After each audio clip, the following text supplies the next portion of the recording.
इलाहाबाद की मधु की शादी होती है रामगढ़ के आनंद से। नेचर से कामचोर मधु के सामने जब पूरे ससुराल की जिम्मेदारी पड़ती है तो कैसे वो उससे बचने के लिए करती है एक नाटक। चलिए देखते हैं। अरे मधु, मधुरानी जरा चाय ला और बेसन घोल ले, बादल बन गए हैं, पकौड़ी बना लेते हैं। ओह, अभी अभी तो दिन का खाना खाया है, अब पकोड़े तल दूं? अरे इतना खाएंगी तो फट जाएंगी, चला तो जाता नहीं इनसे। तभी आनंद आ जाता है। अरे मन कर रहा है पकोड़े खाने का। मधु देखो ना, बादल बन गए हैं, ऐसे में पकोड़े मिल जाए तो मजा आ जाए। अरे अभी तो बादल बने हैं, जरा 2-4 बूंद टपक तो जाने दो, बना दूंगी पकोड़े भी। ये बोलकर मधु वहाँ से चली जाती है। अरे मधु, मधु बूंदे भी बरस गई, अब तो बना दो पकोड़े। अरे बूंदा बूंदी तो रोज होती है, जरा जमकर बरसे तो पकोड़े तलने में और सिखाने में दोनों में मजा आ जाए।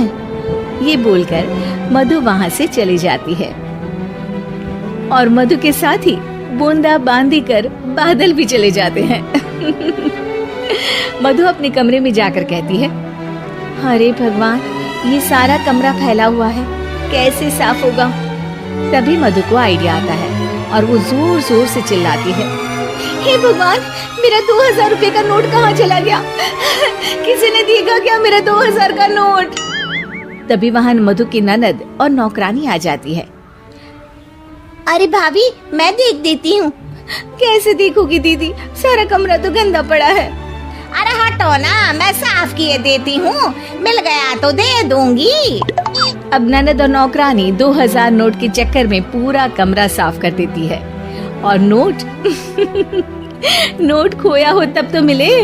खैर, ये तो छोटे मोटे ट्रिक्स थे जो मधु काम से बचने के लिए करती, लेकिन अब आना था मधु का मास्टर स्ट्रोक, जिस पे वो अब सिर्फ बैठकर खाने के चक्कर में थी, और वो भी सास को ऑर्डर दे देकर।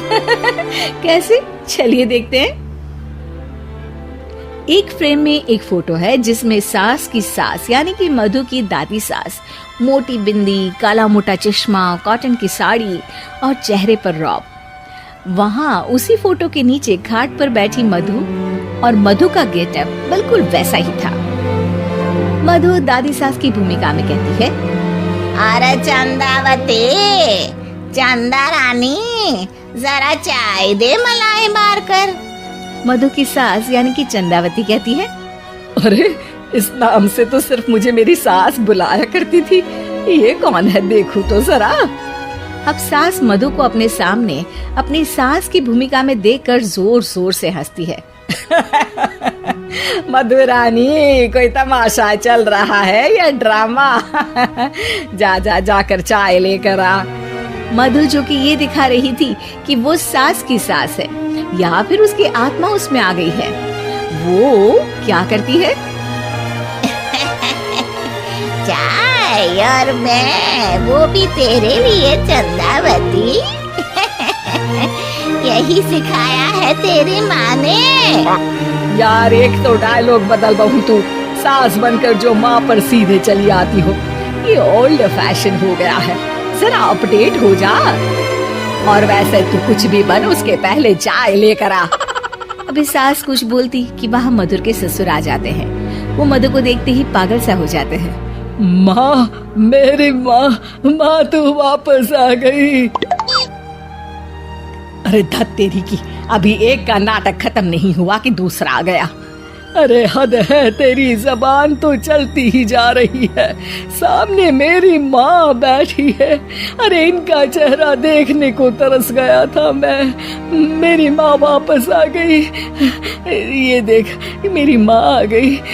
ये नहीं कि देसी घी के लड्डू बनाए बस जबान चला रही हो।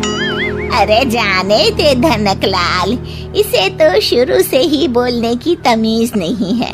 मेरी तो आदत हो गई है दब दब कर रहने की।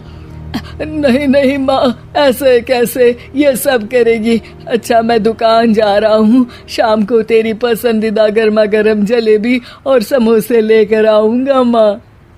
ससुर वहां से चले जाते हैं। अब बेचारी सास अपनी ही बहू के नाटक में फंसकर सारा दिन सारी रात काम करती। लेकिन कब तक? एक दिन की बात है। बेटा आनंद, मेरे तो हाथ पैर सब दर्द हो रहे हैं, मुझसे नहीं होता इस उम्र में इतना काम। हाँ माँ, तू ठीक कह रही है। वैसे भी माँ, दादी को तो मरे अभी सिर्फ 5 साल हुए हैं, फिर मधु कैसे दादी हो सकती है? अरे वही तो बेटा, मैं तो ये सोच रही थी कि कहीं दादी मधु के रूप में तो पैदा नहीं हो गई।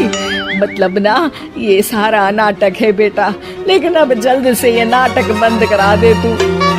ठीक है माँ, लेकिन अब मधु को मधु की जुबान में ही सिखाना होगा। दोनों माँ बेटा कुछ बात करते हैं और अगले दिन सास मधु का बड़ा सा सोने का हार गले में डालकर घूम रही होती है। मधु जैसे ही अपना हार सास के गले में देखती है, परेशान हो जाती है। अरे अरे, ये क्या? ये हार तो तू अपनी बहू को दे चुकी थी। नहीं नहीं माँ जी, बिल्कुल नहीं।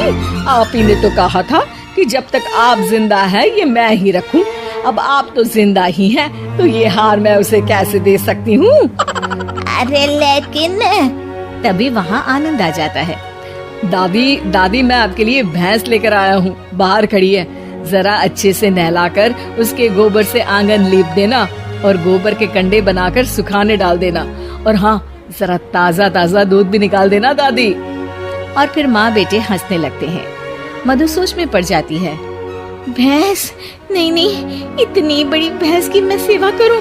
ना बाबा बना, मैं तो बहू बनकर घर वालों की ही सेवा कर लूं, उतना ही बहुत है। माँ जी, नहीं नहीं। अरे अरे, क्या हुआ बहू, तुम वापस आ गई क्या? तुम्हें सब कुछ याद आ गया? हाँ हाँ, सब याद आ गया, पूरा पूरा याद आ गया। अब सास चैन से खाट पर बैठती है और जोर से कहती है, सब याद आ गया ना? तो चले जा, चाय लेकर आ, और वो भी मलाई मार कर।